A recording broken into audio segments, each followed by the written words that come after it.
If you're familiar with fairy tales, chances are, you know the big bad wolf.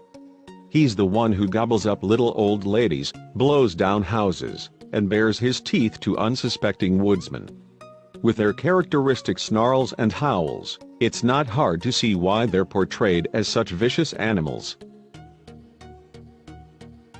But wolves aren't really looking to cause trouble. Even though they're not domesticated, they can be gentle creatures. More importantly, they offer huge benefits to ecosystems by controlling deer populations. Still have doubts? One park in Colorado is hoping to prove all of that. The Colorado Wolf and Wildlife Center is located in Divide, Colorado, and it's about a 2-hour drive south of Denver. The park's mission is simple: educate the public on wolves and foxes while giving both animals a safe habitat. There, you can get up close and personal with wolves, very up close, in fact. The park opened in 1993 when its founder, Darlene Kobobel of Lake George, Colorado, rescued a wolf dog named Chinook. The species was a controversial one. About 250,000 are born in America every year, and nearly 80% are given up or euthanized before the age of 3 because their owners can't properly care for them.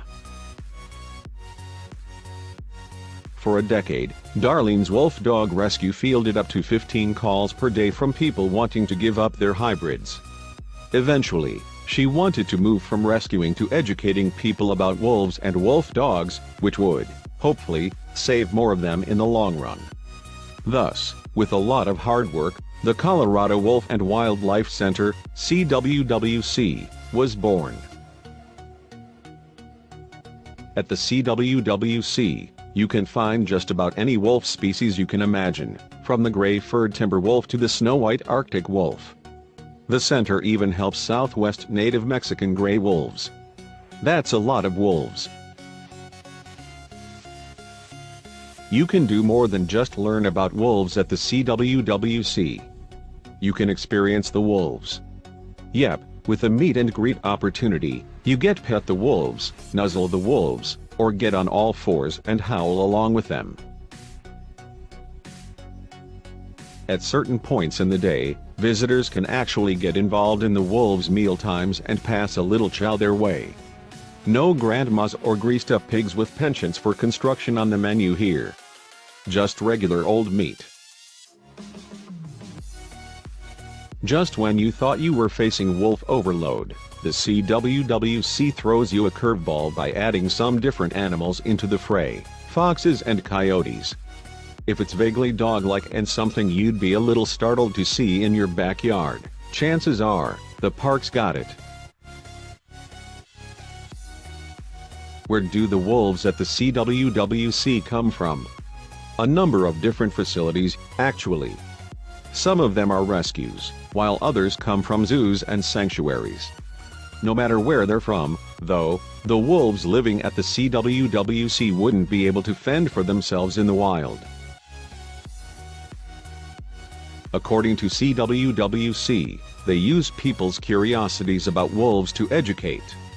The park wanted to clear up misconceptions about wolves and prove that they're not dangerous villains that need to be driven from their homes in the local woodlands. For instance, wolves are the great equalizers of ecosystems. Primarily, they feed on large, hoofed animals like deer, elk, and moose.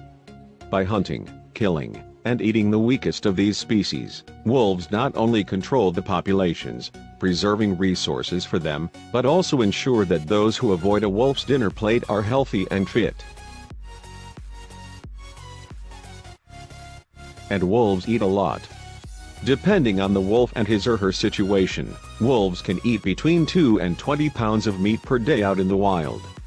Just imagine cooking a few steaks on the grill for a family barbecue. Now cook 10 more and you'd have enough meat to feed a hungry wolf. Luckily, the Colorado Wolf and Wildlife Center has the space and resources to provide for so many wolves. On the park's premises, there's a 2,000 square foot barn that can hold 5,000 pounds of meat. Now that's something to howl about.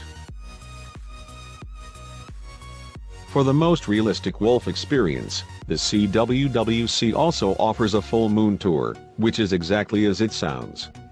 Once per month, on the full moon, the CWWC brings a few guests out on a tour, where everyone howls at the moon with the wolves after a few drinks. Just don't bring your werewolf friends.